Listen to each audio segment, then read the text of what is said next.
In the year 2020, there was a reported number of 135 rapes in New York City alone. In the year 2021, the current year we in, it's not even halfway through, that reported number is 105. Statistics say that every 1 in 6 American women will experience rape annually in the U.S. Now, as hard as that was to say, imagine how hard it was reading it. Statistics also show that not just one in every 6 American women, but 1 in every 33 American men will experience rape and or sexual assault, whether an attempt or to completion. Now, I'm pretty sure we can all agree by saying this. This is something that's not only been around since the beginning of time, or that's how it feels, but it's something that needs to stop. And although there are activists and various different amount of groups that are trying to prevent this, it seems like it's just something that just won't go away. Sitting here is a 30-year-old man who has a mother, nieces, female friends who I call sisters. I couldn't imagine being around them knowing that they've been through that. And what I mean by that is probably going to hurt the person that decided to do that. But I also want to take the time to shine a light on those who I don't want to put down the experience, because it's very, very serious and something that needs to be addressed.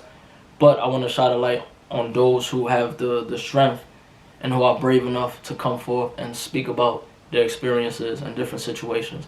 Whether it's to help themselves, just get it off their chest, or to help those out there who might be going through the same thing.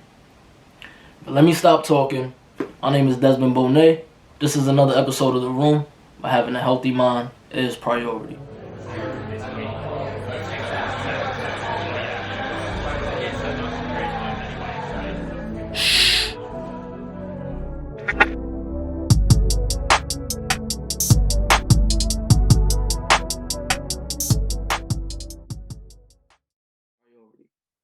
Today, my special guest, if you guys tuned into the episode with Mr. Melly Rose, shout out to you again for doing the show. I met both of them around the same time. They're in a group called Diverse Gravity. I'll have the link down below for all the music, projects, anything they have coming. I'll make sure it's down below for you guys to click on it. I met them because Vida didn't know me at all. Like the music, she reached out to me to be not only just be a part of something she was putting together, but it was super, super positive. She had an epilepsy awareness event, and I had the opportunity to be a part of it. And I always told myself, everybody that I've ever come across who gave me an opportunity, the minute that I have something that I feel like can be beneficial to those around me or who help me, I was going to spin the block around and just, one by one, start to give these people the platform that I feel like they deserve to speak on whatever they want to speak on. So once again, let me stop talking. Let me introduce my special guest today, Miss Tj Vida. How you doing? I am good. That was a great introduction. Thank you. I'll be trying to, get a little more professional up here. No, I'm really glad you're doing this. You're doing something completely different from the average artist, quote unquote. I hate to say it like that, but everybody seems to be doing the same thing, the same causes, the same web series with the same themes. And you're doing something that actually is about real life. It's about a solution and versus just promoting a problem. So I want to thank you. God works in mysterious ways. You started this at a time that I'm just starting to speak out about my situation. I had started before, didn't finish it. I had to take some time to, like you said, with the Epilepsy Foundation that I'm working with. I don't know. I just lost myself with advocating for domestic violence. And domestic violence tends to be strictly about relationship violence a lot of times. Nobody really speaks on the sexual assault that is going on in the world, whether you're assaulted by someone you know or your own spouse or just randomly. It's not spoken about. But you're starting this at a time that I'm starting to pick back up and start speaking out about it. So I want to thank you for having me on this. No problem at all. I would have, said this even off camera. I I could never directly relate to it. Mm-hmm. So just looking from the outside in, I would always say that I don't even have the word for it. Like I want to say strong, but I feel like it's even above that to go through something like that and get to a space to where you're not just talking about it for you, but to possibly help Mm-hmm. others. So I'm pretty sure I can speak for everybody that's tuned in, man. We all want to say thank you just for being brave enough to speak about anything like that. No, thank you. I'm actually, at first I was doing this because I found that when I first spoke out about it on Channel One News, which was years ago, a lot of I had just started music, and I had a number of female artists who reached out to me to thank me because they've been through the same thing and they didn't have the courage to speak out about it. And at first, what I thought I was doing to help others, which I still am, there's a bit of selfishness to it. I'm not going to lie. And I'm going to tell you why. When something as, excuse me if I get caught up in words, but when you are stripped of your dignity and your self-control of your own body, you don't have a voice, no matter how loud you scream. And you feel like you're not within right to even say what you want with your own body. And it took a long time for me to get to this point. Me speaking out, because just to backtrack a second, the first time that I spoke out years ago on that interview, my rapist reached out to me. He found me on Facebook and he tried to pull his threatening game again. It almost scared me. Not necessarily fear, but more of not wanting the drama. I have a daughter. My son is older now. But now I have my room in the background. I'm taking that back. I encourage you to reach out to me. I encourage you to try. I'm not the same person. So part of this is me maintaining that self-control that I'm trying to get back. And every time I speak, I spoke on an interview a few weeks back for the first time. This is my second. And when I had that interview a few weeks ago, I got into detail about my story because usually I didn't get into detail. My story involves being assaulted, raped, and stalked for a number of years. So now I'm getting that back. The more I speak and put it out there on social media, I'm not scared. I'm building that strength. I'm building that courage. I'm building that fight. And that's what it's about. And of course, helping others. But if I can't help others, if I can't help myself. Oh, definitely. I think with anything that we trying to grow from has a good percentage of selfishness. Because even something as small as, I'll use relationship as an example. How can you care or love for someone if the love and the care is not really there for yourself?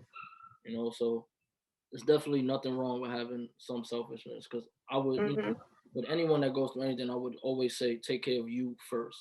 Make sure you're ready for whatever it is that you're trying to get ready for. And the fact that, like I said, now that you're in the space where you're speaking about it, I think it's commendable. Not just the fact that you're speaking on your story, but just like you said, someone else might watch this and not even think twice. But for you, it's something big. You are in your room. You're showing your room. Yeah. So that right there is a big my personal space. Exactly. And that right there is a big step within itself. So that's something you should be proud of, man. I've been learning to pay attention to all the positives, no matter how small, how big. Thank you. No problem at all. Before we get to the story and everything, I really want to just briefly let everybody know about everything you've been doing with the epilepsy awareness events, and just what brought you to even come up with a foundation like that, which is an amazing foundation, by the way. Thank you. No personally inspired as everything with me. I started music about 7 years ago. Same as you said, when I met you, I had started, that was intended to be a one-time event. My son has epilepsy. and he's 18 now. And everything I've learned and struggled with him up until this day, because he still has the seizures, I learned on my own. You know, doctors are very quick to, let me not say quick, you know, because sometimes it's valid, but doctors will diagnose, play with treatments because there's really no cure for his type of epilepsy. And everything else that I've had to learn that epilepsy affects, which is my daily life, his future, you know, working, and now he's in transition into a man. It's very hard. And nobody told me this is what to expect. This is the safety measures to take. This is what's available to you. This is what, you know, you need to do to take care of him and still support yourself. It's nobody told me that. I learned it on my own. And when Diverse Gravity started, you know, we said, why don't we do our own event and cater it to him? Now, I don't remember, but that event, my son wasn't there because he was in the hospital. He was admitted and he was there for a good month. After that, we had a number of events because the Epilepsy Foundation came out and they liked what the director liked what I was doing. The Bronx, I learned along the way, is not represented by the Epilepsy Foundation at all. We're the forgotten borough. You know how that is. Mm-hmm. So we did about, I think, 3 other events aside from that. And also I did my first workshop, which was in August of 2019, excuse me. And the Epilepsy Foundation came out every single event. And that's when he nominated Seize the Cure to represent the Bronx in epilepsy awareness.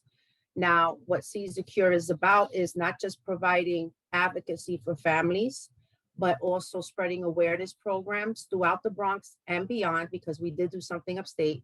But I incorporated the music into it because that's what I'm about. I sing. I'm a singer, songwriter, radio personality, actress, and Diverse Gravity has done a lot in those years. And I wanted to incorporate the music into it. So aside from concerts that it has artists perform, it gives them the opportunity to, you know, give back to a cause that nobody really talks about. Aside from that, we do workshops. I'm starting a Seize the Cure radio show, which is strictly based on epilepsy awareness. The artists who have supported their music will be played. I'm trying to remember everything. And now, of course, advocacy for domestic violence. But yeah, Seize the Cure is growing. I've been working on it quietly. Obviously, real life has a lot of bumps and distractions. So I probably would have had it a lot further by now, but it's in the years that I've worked on it, along with the support that I have, it's come a long way. And what was supposed to be a one-time event in 2017 has grown to 6 events, workshops, and support groups as well that we're trying to implement. So that's really, I'm just a regular average person trying to make good out of a bad situation that I'm still struggling with. That's amazing. I'm gonna make sure I have all the information that we spoke about down below. So make sure y'all click the link down below so you can find out everything as far as upcoming events, just the different artists that participate, the whole epilepsy awareness, and Seize the Cure. I'm gonna have everything down below. Thank you. Before we get to everything else, so just another quick question. 2020, how do you feel about just the whole year? Pandemic, racist riots, police brutality, just all of those things going on. Well, politically, I think it's a setup. That's, I think this was all planned. I do think that they lost control of their plan.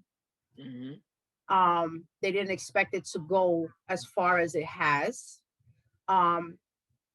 Even with this whole Cuomo situation, I'm totally against sexual harassment. I get it. I'm just not sure how much of it I believe.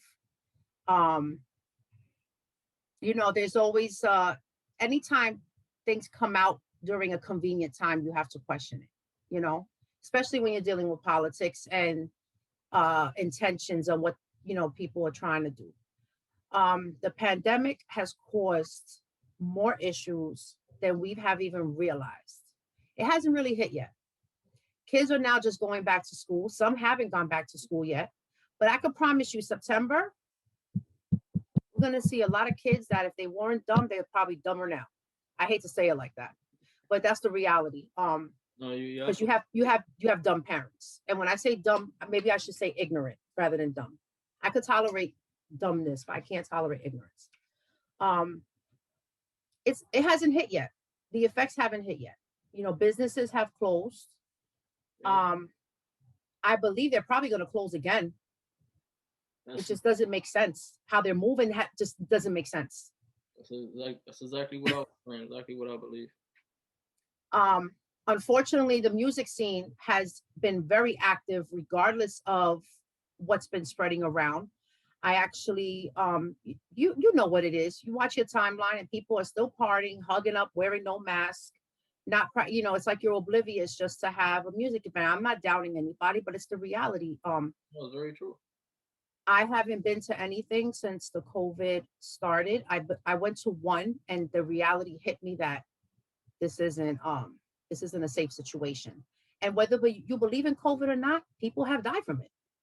Oh, that's very true. But you gotta respect the effect that it has on people that have low immune systems. Mm-hmm. You know, I myself had surgery in August.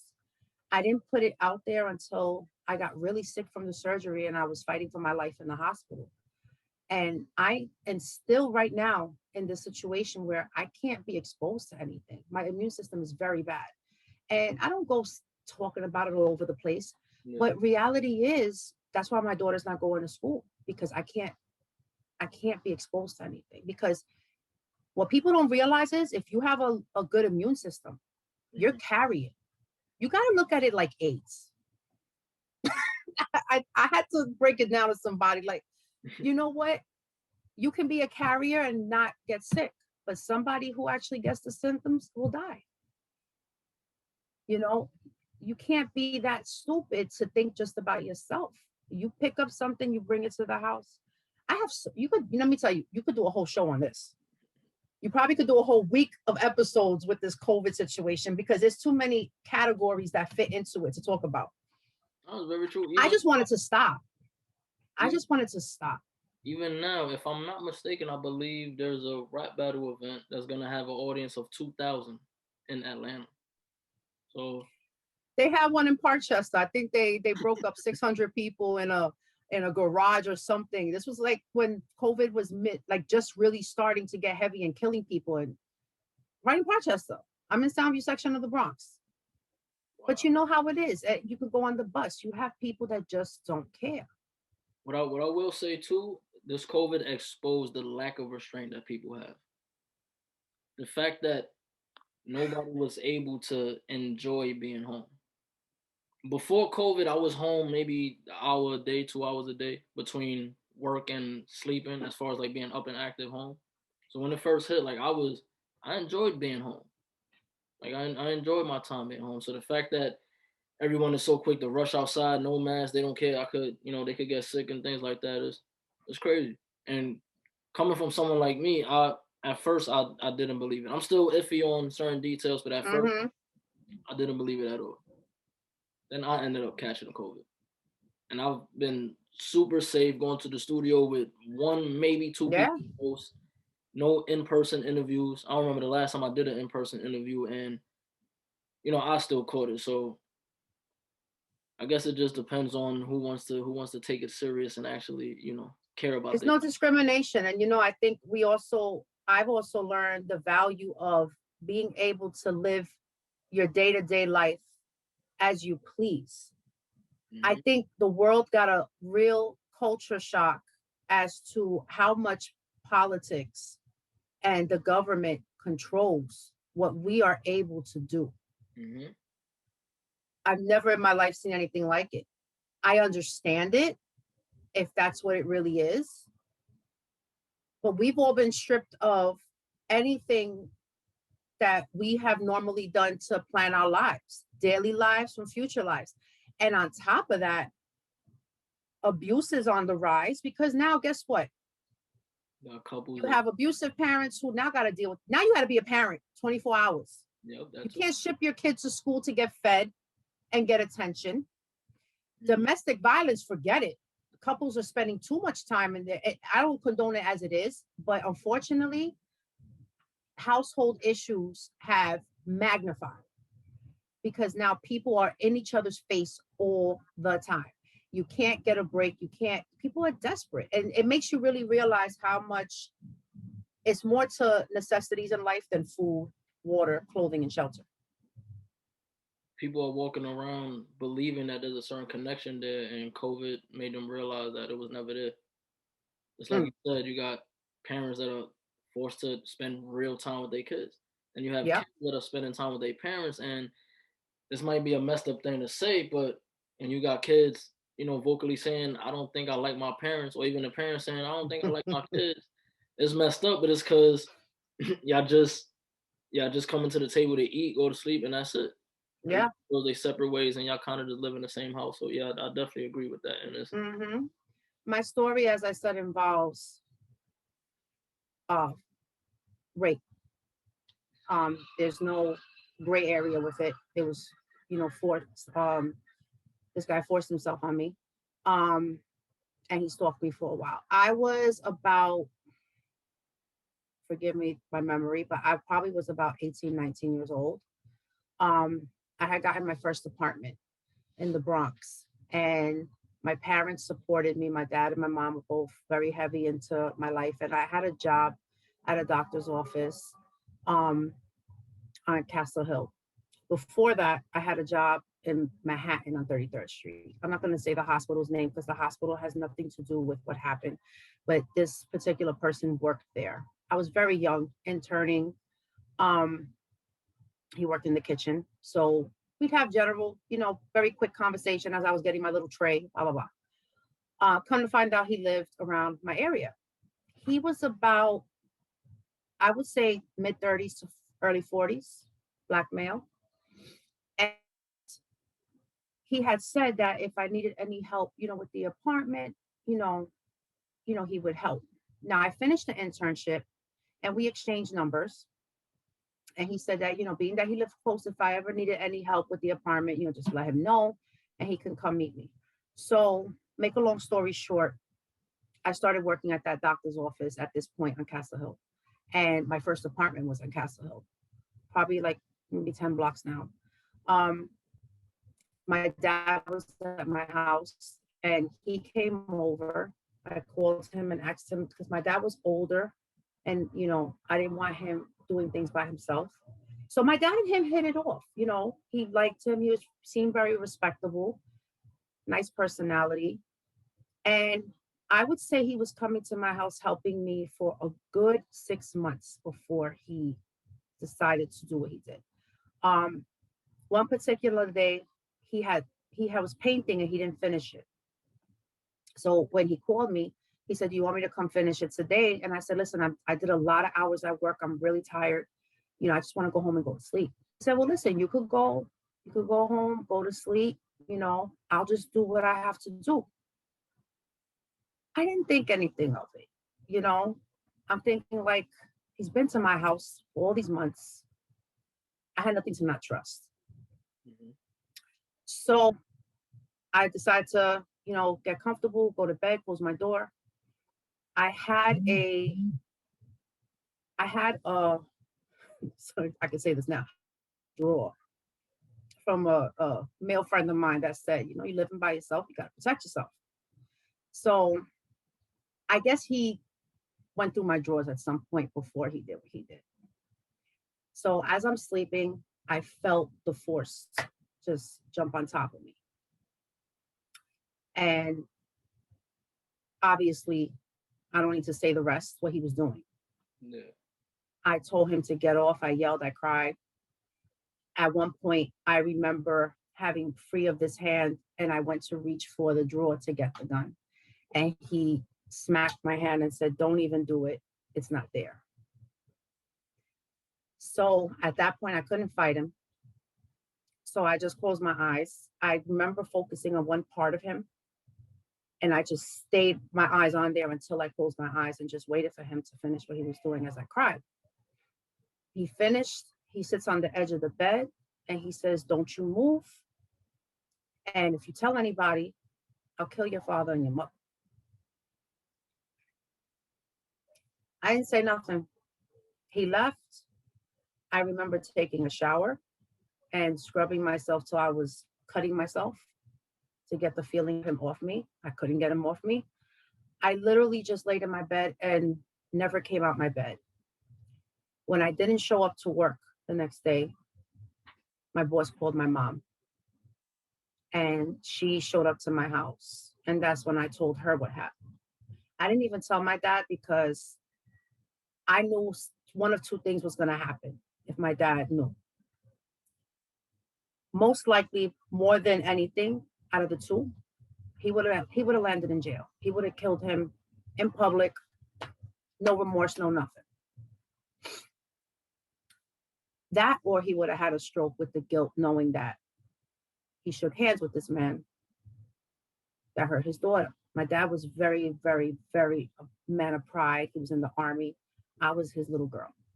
I was his only child. So it was like, I didn't want to get him to that point of losing him. So we kept it hush. I didn't want to press charges. I was scared. My mom moved me closer to my job. It was still on Castle Hill, but it was away. I couldn't take the apartment anymore, dealing there. So she moved me. And I didn't know this, but after I moved there, he moved to that block.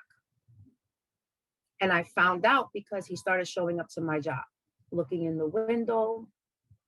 One time, the way my building was, it had like an arch and then a courtyard with the buildings around it. Mm-hmm. As I walk into the archway, he came out and pushed me against the wall and threatened me again. Another time I went home, he ransacked all my drawers, took my underwear out. At that point, I remember I went to the cops because there was a pharmaceutical rep that I was close to, and her and I went to have drinks. And she said, no, I'm driving you to the precinct right now. For the exact reasons I didn't want to speak out, I went to the precinct. And of course, I understand that they have to weed out who's lying, because let's face it, there are people who lie about this. Yeah. I get it. When I didn't want to, I didn't want to feel like I did something wrong. I already felt like I was wrong for going to sleep. So I went through the whole guilt thing. You know, maybe I shouldn't have wore shorts, or maybe I should have just not let him come, or maybe I shouldn't have looked pretty, or I just went through every kind of guilt that I was pointing at myself. And when I went to the police, they had to be rough with me, I guess, to feel me out. And then when I threatened to walk out and I just got my stuff and said, forget it, that's when the cop said, wait. You know, he explained. Once I was able to describe that one part on his body that I focused on, mm-hmm. That's when he said, you know, I believe you. I believe you. I've been doing this a long time. I believe you. I told him, he says, if I put you in the car right now, do you think you'll run into him on your block? I said, most likely. And he's probably wearing a red woolen sweater with a blue baseball cap. Lord and behold, I get in the car, and right in front of my building, who's standing there? Wow. They picked him up. They confirmed what I described on him. He comes out and tells them that it was consensual. Now, here's the real messed up part. I got my restraining order. And because he lived on the same block, he had to walk around a certain direction to stay away from where I enter and come from. And when it was court day, I was promised that I would not see him. Tell me I'm not online outside the courthouse, and tell me he doesn't come behind me online. What? Even better, we go to court. I have my lawyer through my dad's insurance. He had top-notch representation through his union. At that point, my dad knew what happened. I had to tell him. The jury consisted of older Black men.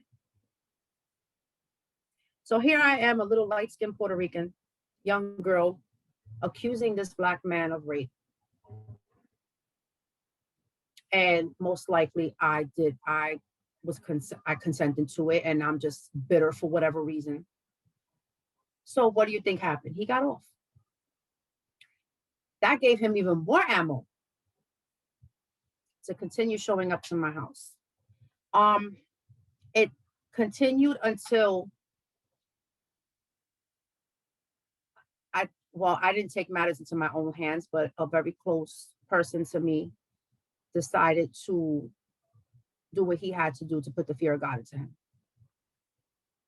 That's when he finally stopped, up until I ran into him on my block. And then I decided to go off on him, took his computer and threw it at his face. I just went off, screamed, called him a rapist all up and down Castle Hill, because everybody knows me on Castle Hill. You know, but that's my story. I've thought of, when he contacted me on Facebook, I thought of posting his picture all over the place and exposing him, but that's not going to do nothing at this point. Like I said, there's no justice with something like this. You know, I have washed off all evidence. All I had was doctors pretty much saying that I was traumatized. But I didn't, you mentioned something in the beginning. You talked about statistics. Yeah. I know for a fact those are low statistics, just from where I'm at in my neighborhood. Yeah. You know, and nowadays, you know, there's so much more going on. There's marital rape that nobody talks about. And now you have this Me Too movement, and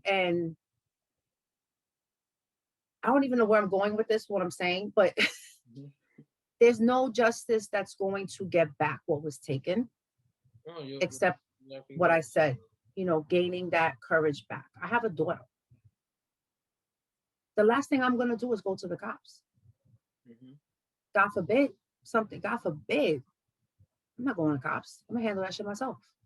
Before the person that was close to you, you know, put fear in him, were the cops involved after he got off, or they kind of just... Not guilty, that's it. That's it. Nothing. And this man is still walking around now. Well, here's the crazy part I forgot to mention, because I met him, remember I said I did an internship in the hospital. I had a very close friend that was a higher up in the hospital, and I had lost contact with her. So she moved from where she was living. I showed up there to go see her one day. I knew he wasn't there anymore. I went to go see her. And when she asked me why I left, you know, and I told her the internship ended, but I told her why I didn't stay, because they offered me a full-time position after the internship. I did such a good job that they wanted me to stay. But I declined it, obviously. And she asked me why. And I told her, you know, I was having a lot of issues with this individual. And she said, wow, another girl that worked in the kitchen quit because he did something to her. And she didn't feel comfortable opening up about it because she felt nobody was in the same position as her. So this man was known for doing... But nobody spoke out. And if I would have known that, I could have had more backing when the court case came. Wow. It always has more weight if you have more than one. Very true. He was dark skinned, so it definitely would have helped. Because now you can't say it's because I'm light skinned and I'm just trying to pin this black man to get locked up. You understand what I'm saying? It's no, you'd be surprised. Racism is not only, it doesn't only apply to the blacks. I got a lot for that, just being light skinned. You know, especially if you are a light skinned black or light skinned Latina. So I'm just, it's interesting that um me speaking out has helped people just talk about it, but talking isn't enough. Talking isn't enough. Our the one thing I always say is if I ever had the opportunity to give a seminar, it's more of what not to do if it happens. Because while you may not want to go to the police right away, you may change your mind. Don't wash off evidence. Here's the interviewer 2 weeks ago asked me if I had any red flags. And what's crazy? I'm a psychology major. I'm going for my doctorate degree as we speak. And this is what I do. And when I really think about it, knowing what I know in my field, there was no sign. There was no sign except me being vulnerable and not knowing any better. Trusting. I found out he is an alcoholic. But I'm not scared anymore. And you definitely shouldn't be anymore. Now I hear what you're saying as far as like the red flags and stuff like that. But for somebody to continuously do something like that, I don't know if this is coming from reading books or me just watching a lot of movies. Somebody that can maneuver like that, that's kind of their thing. That's what they look to do and try their best to hide it. And that's Yeah, but you know what? When it's somebody who moves on impulse, they slip up. very true. Obviously he slipped up with her, and he did, you know, he made it to the point that he scared her to where she left the job. He had me at one point. If I look back now, I'm like, I should have really took that job. I could have been making a lot of money right now. And but God has his way of working. There's always a reason for everything. This goes so deep. It's deeper than just the actual situation. It's the society and the way our young men are being taught to view and speak of women, what they're idolizing in women, the kind of image, what our young girls are learning to idolize and how to carry themselves. Very true. A lot of us grew up with what we see as normal because it's all we know. And even me, like I said, I'm 30 years old right now, and I'm still learning that there's some things that's just not right, no matter how much you're taught or how much you're around it. Like from just like you said, just going down to double standards. You have a Yep. daughter, you want her to preserve herself, be this delicate flower. Then you have the boy, and you want him to go out and get chicks, so to speak, and do all these things. Not me. Not me. He knows already. You better know who you're bringing into this house to meet me, because I'm not. And that's good. Like, or in all honesty, and this could be like for a million episodes. We need more parents that are like that. To say no, I don't want to raise you the way everybody's been used to being raised. But nowadays, especially with this generation, you got social media putting out all of these false fantasies and all of these false expectations. It turns to kind of like what we dealt with in school. The nerds, so to speak. I look at them different now. Me looking back on it now, they're not nerds. They're kids that enjoyed being themselves. They preferred books over whatever else. And they're successful. And because others wasn't comfortable doing like that, they were more in the crowd of criticism and judging. I'm gonna call you a nerd. I'm gonna call you these different names. I'm gonna say this, and at the same time, I'm gonna make you do my homework. I'm gonna do X, Y, and Z. It's a norm that just needs to be completely wiped out. And I don't know. It's I don't know. Like I really don't have any words for it. It's just one of them things. like it's been around for forever. Just the ideology, the different it's all generational. Yeah. You got, your great grandfather, great grandfather that bragged about having X amount of women or Mm-hmm. doing different things. So Or even just listening to how, and you see it on social media all the time, probably people that you know. I know that I've unfriended people, mhm, guys who can't get away from referring to a woman or female as a bitch, and females are calling themselves that. yep. But then you want a man that's going to respect you. So what exactly is the definition of respect? Because if he's not even referring to your name respectfully, what makes you think he's going to respect your decision to say no? Mhm, You could say there's no connection, but there is, because disrespect elevates. mhm. Okay. And lack of fear combined with that will create opportunities to take advantage. Very true. And a lot of people are very, very good with manipulation. Oh, yes. Oh, yes. And not me anymore.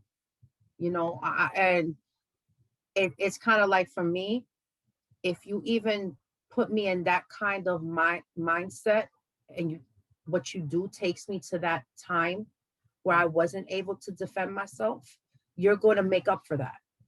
You're going to be the person to get all that he didn't get. You know, Yeah. um, there was a time that during that time of year, you couldn't look at me. If you were a male, you couldn't look at me. My relationships, you couldn't touch me, don't even sleep next to me, nothing.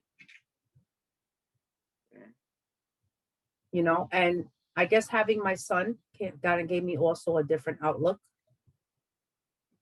because a lot of women who go through that end up hating men. If it's and I'm not going to take away, this happens to men too. Mhm. The sad part is, if you think women don't talk about it, Yeah, man. it's even worse for a man to come out and say it's raped. Mhm. Here's another reason why women don't speak out. And I don't know if you've ever heard this, but this is real. Your body, even while you're raped, for a woman, she can get wet. It's not because she's enjoying it. Your body has a biological response. Okay. If it happens to a man, it's the same thing. If he gets erect, it's not because he's enjoying it. Your body biologically responds Mhm. even during trauma. Wow. And there are women that have said, I didn't say nothing because my body reacted, and it's not going to be believed. Wow. It's real. It happens. It doesn't mean that you weren't raped. If you're saying no and you mean what you're saying, and you're screaming and you're fighting and you're making it very clear, because that's another thing with everything now going on with mixed cues, and she said she wanted it rough, so I didn't know, or Yeah. fantasy, or all these mixed. This is what I tell people, male or female: make it very clear that Mhm. this is something you don't want. Make it very clear that you don't want this, and what this person is doing is rape. Make it very, very clear so they can't say they were confused. And I hope all the men that's tuned in right now is listening very clear, because that's something that I practice. Not saying that I need to, but I still feel Mm-hmm. to make sure that certain things are known, and also whoever I may be with is super comfortable. So that's something that everybody should take with them. Super important. Yeah. One of the first things I want to ask you, I only have like about 3 questions. The first is, Okay. after dealing with everything like that, and now being in the space that you are to speak on it, what has that done for you mentally, as far as just having the mental strength to speak on it, and even speak on it in detail? Um, I'm not nervous speaking about it. I'm not nervous worrying that he's going to see this and try to reach out to me. I'm not worried if I even see him. It's a small world. I know he's in the Bronx. I even told my son, this, not the whole story, But it got to a point that I'm like, I can't keep hiding these interviews. I can't be an activist and not. Boy, my son asking me, well, what are you talking about? What was your interview about? And at the last interview, he actually pulled it up and he said, oh, so what's this about? So I had to tell him, you know. And I said, you know, it happened a long time ago.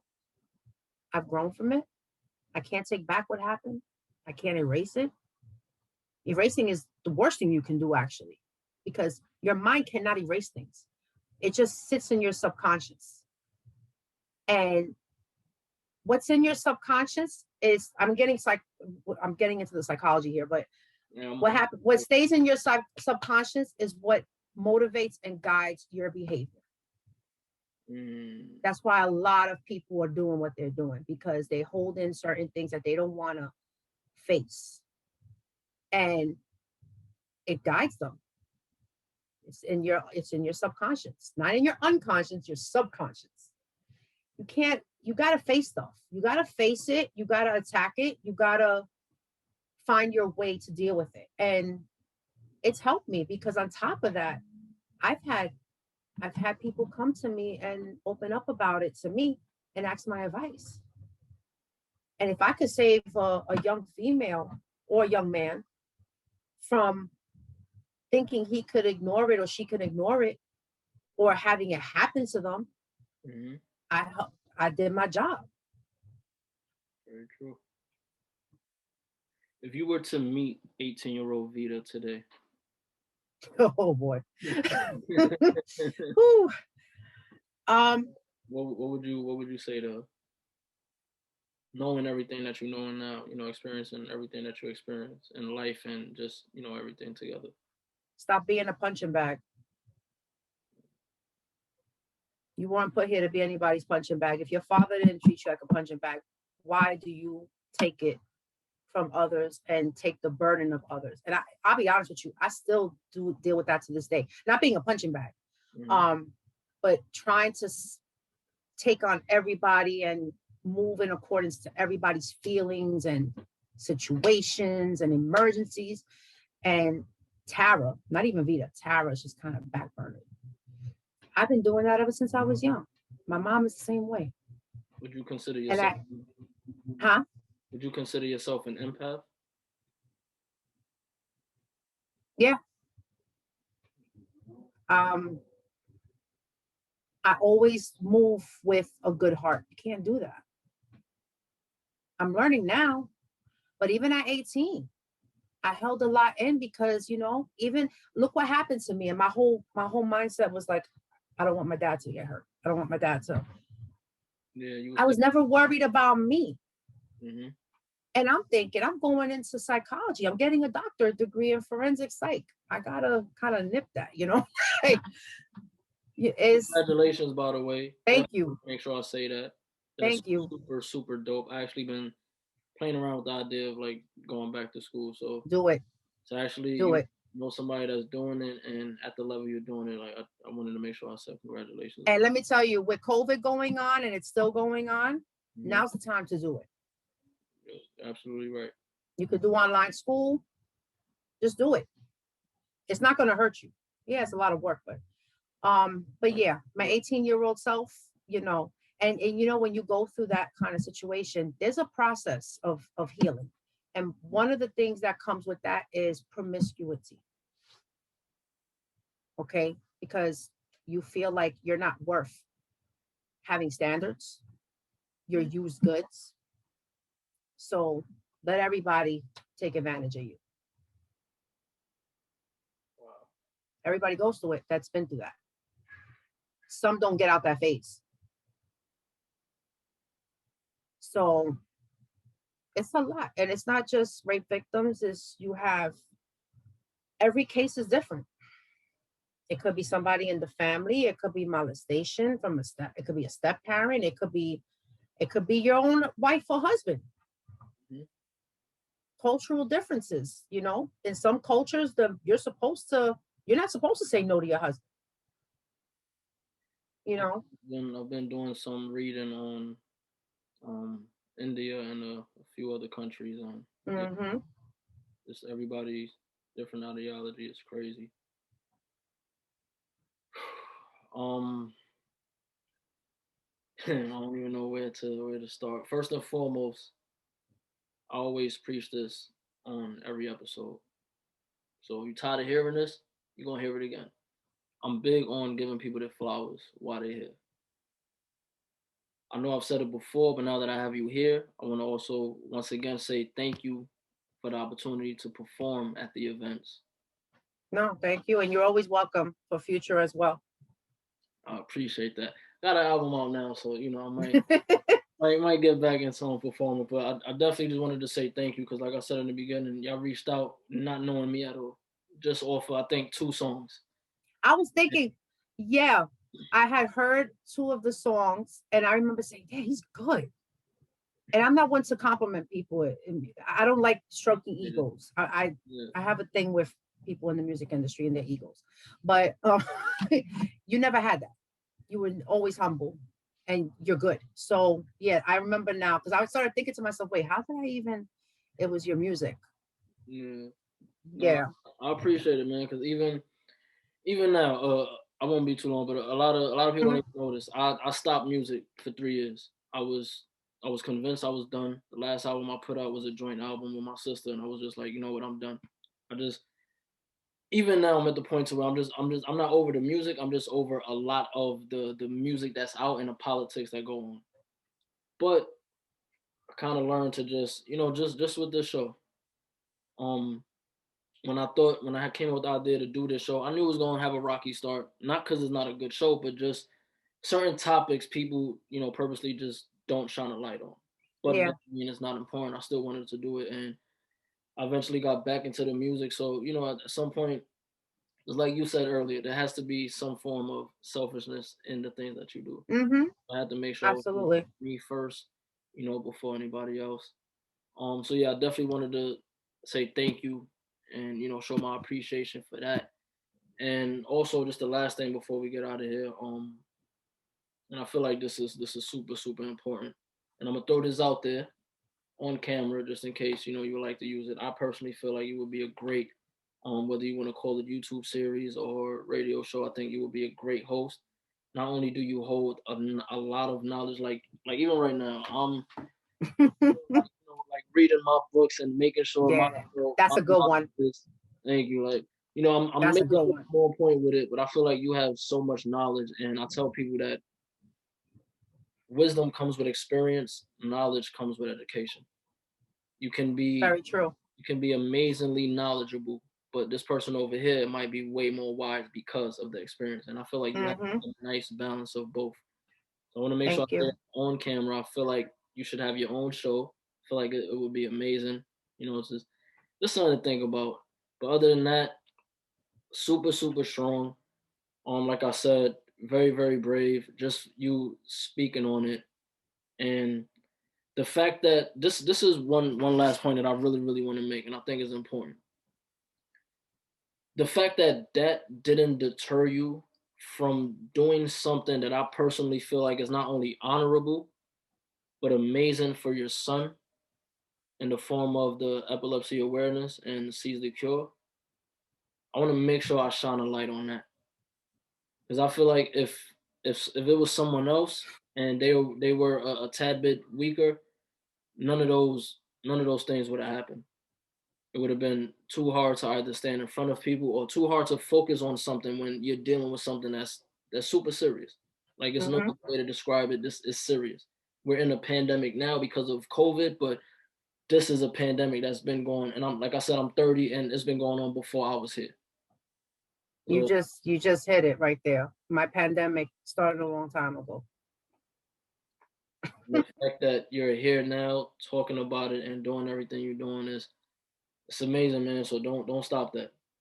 Like real talk. Don't stop that. I almost did stop until someone I don't know if I have time to say this, but I was supposed to do an event the week that I tried to reach out to you. It was in March when the pandemic started. I was supposed to go into a school and do an event. It was canceled because schools were closed. The director of PAL, I had been meeting with her continuously to plan the event and teaching her about epilepsy. Her son has ADHD, and my target, because it's a predominantly low income students in the school, the parents, and a lot of ADHD labels.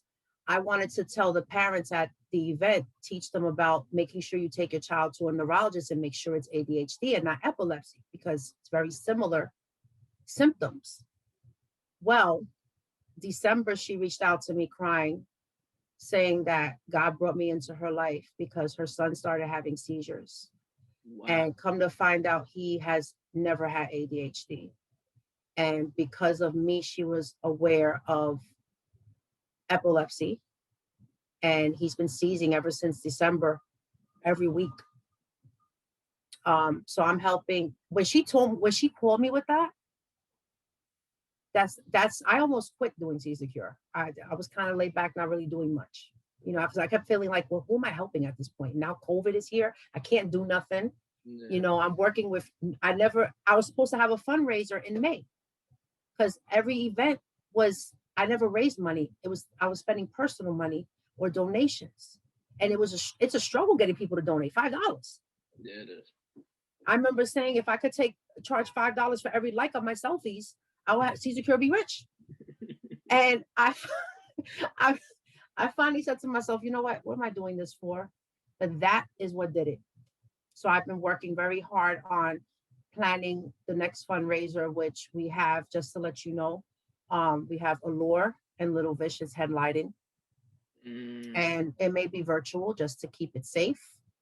Yeah. And I'm trying to raise funds so I can do these programs for epilepsy awareness. And my son's willing to speak out this time too, so that's even better. I'm gonna make sure I have everything down below, and also get a chance, send me everything personally. That way, if I can help in any way, I'm gonna make sure I do that. Thank you, man. Thank you. No, thank you. Thank you.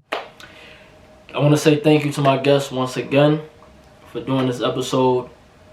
You guys know me, no need to repeat. But one thing I do want to say is, growing up in the inner cities, we're taught that certain things is not either cool or normal for us to experience, when we kind of experience these things every day. And I'm referring to PTSD or just trauma in any form. We're taught to think that if you're from the suburbs, it's okay and it's cool to speak to a therapist. But if you're from the Bronx, you probably should just tuck your tail between your legs and get over it. That's not the norm.